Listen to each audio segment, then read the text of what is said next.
આપના નેતાઓ સામે ભાવનગરમાં નોંધાયો લૂંટનો ગુનો। દિલ્હી આપના અમિત જ્યોતિકુમાર રાકેશ સામે ભાવનગરમાં ગુનો। દિલ્હી આપના દીપક જયસ્વાલ સામે ભાવનગરમાં લૂંટનો ગુનો। કાર ચાલક પર હુમલા બાદ ઘડિયાળની લૂંટ ચલાવી હોવાનો આરોપ છે। ભગીરથસિંહ ગોહિલ નામના વ્યક્તિએ ફરિયાદ નોંધાવી। ફરિયાદને આધારે દિલ્હી આપના બે નેતાની ધરપકડ કરવામાં આવી છે। વધુ માહિતી સાથે સંવાદદાતા પાર્થ ફોન લાઈનથી જોડાયા છે। જે પાર્થ, શું હતો સમગ્ર મામલો અને કોની ધરપકડ?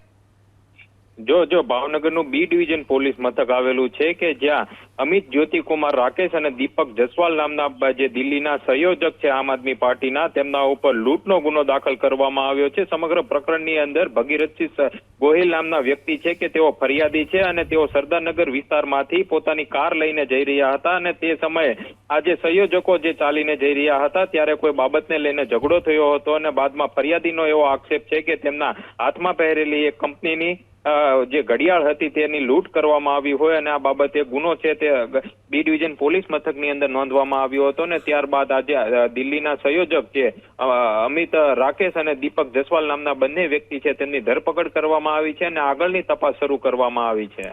જી પાર્થ, માહિતી બદલ આભાર।